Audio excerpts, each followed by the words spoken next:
Hi everyone! Welcome to Mystic Oracle Tarot PH. New viewers, welcome. My lovely subscribers, welcome. Salamat sa lagi niyong support na binibigyan niyo sa akin for always watching my video. New viewers, please help me build my channel back again by subscribing, and don't forget also everybody, you can please also do like my video as well, and click that bell as well so that you will get notified as well. Tapos mag-comment down po kayo if you got resonated, and share with us as well. What place are you watching right now? Okay? It's always nice to read all your comments, everyone. Nasasayahan ako ba? Anyway po, this reading po, kung ano ang inaasahan nyo in 2 weeks time po. Okay? So, taking a look po. Tingnan natin kung ano yung mga may darating ba o may pagbabago ba. So, i-check natin kung ano yung 2 weeks time nyo na sitwasyon nyo. This is just a general, timeless, and collective reading. So, hindi lahat makaresonate like I said. So, leave it behind yung mga minsan na hindi nyo ma-resonate. Okay, let's begin the reading, everyone. Oops. Meron tayong King of Wands.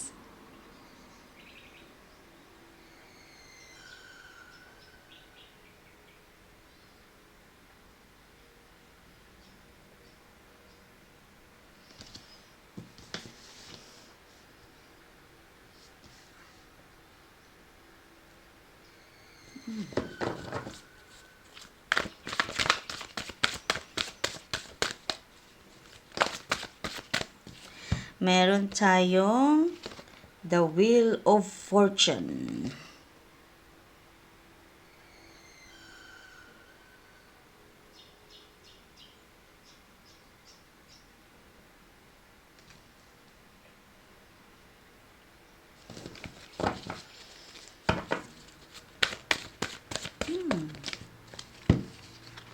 Meron tayong Ten of Wands.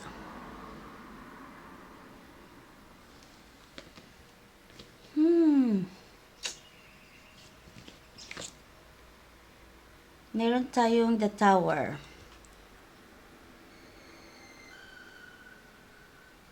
Okay. Sa nakikita ko nito, matatapos na ang isang problema mo.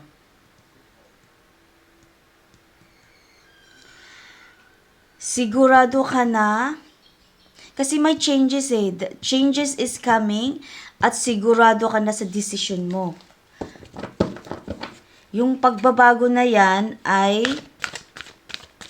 pagbabago ng direction, ay yun yung sigurado ka na yan talaga ang gagawin mo. Ano pa?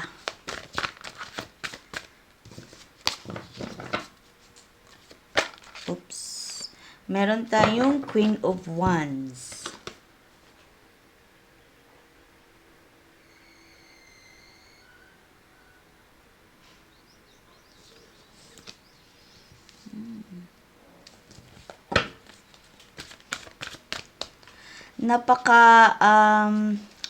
Ang lakas ng feeling mo, na matatapos na yan.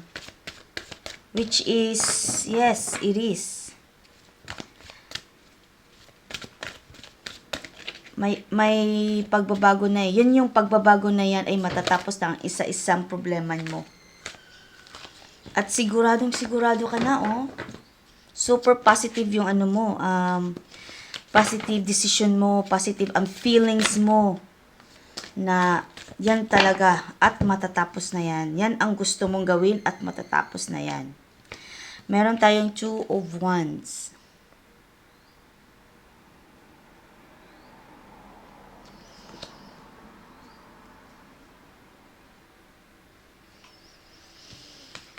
Kunting journey na lang, kunting-kunti na lang ang pagsubok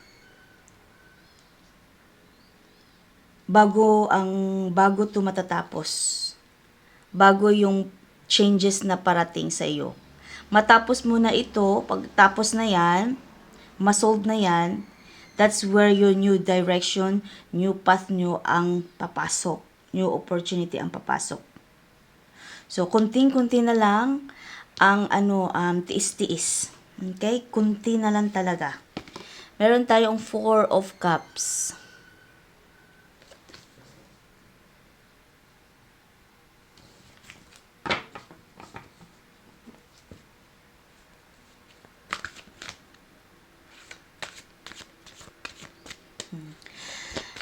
Have faith kayo, manalig lang kayo. Okay? Manalig lang kayo. You may be feeling bored na, no? Not just bored, feeling irritable ka na, frustrated ka na. Kasi syempre, gusto ka na makamove forward eh. Gusto mo na matapos ba? Kunti na lang. 2 of Wands. Kunting-kunti na lang talaga ang anuhin mo. Tiis-tiis. Uy. Ay. Ano ba yan? Kunin natin yung dalawa kasi nakabukas na. Meron tayong 3 of Pentacles.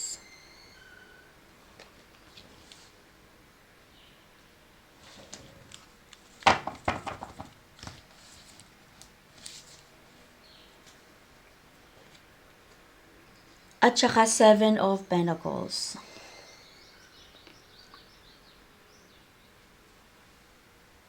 Three of Pentacles.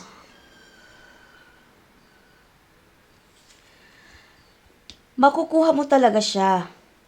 Kaso nga lang, tiis ng konti kasi ang 7 of Pentacles, sinasabihan po kayo na persevere lang talaga. Persevere and have faith. Have faith lang kasi parating na siya. Ibibigay na talaga sa iyo. Hindi pa natapos yung journey mo. So, kunting-kunti na lang, matatapos na siya. Kunting-kunti na lang.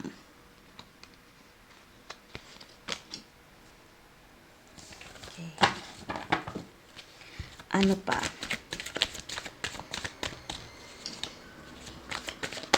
Oops, meron tayong 5 of Wands.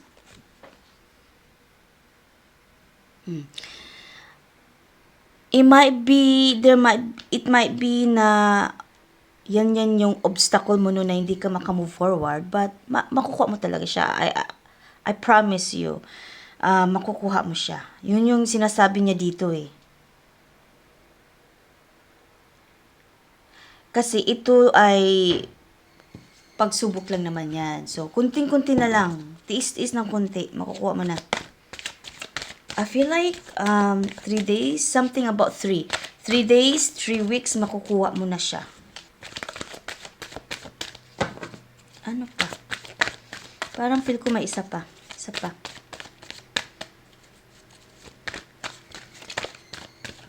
Okay, meron nga. See, death, ending. Sabi ko sa'yo eh. Parating na siya. So, either 3 days, 3 weeks, hopefully not 3 months.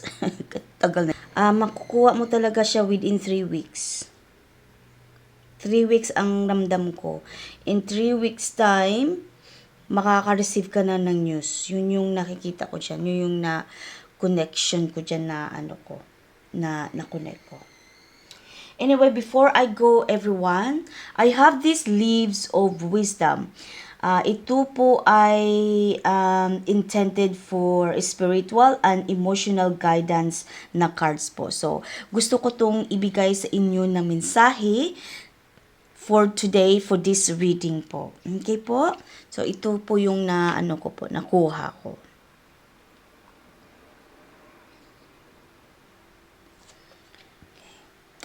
Ang mensahe po ay, not anyone else can travel that road for you.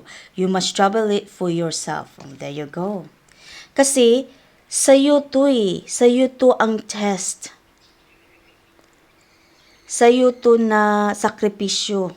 Sa'yo to na ano mo, answer prayers mo. Sa'yo yung may-ari ng path mo, new direction mo. So, there you go. That's all I have for you today. I hope you enjoyed this reading. I hope you share this reading as well, whoever can resonate it, that you know. And yeah, I will see you in my next reading then. Bye for now.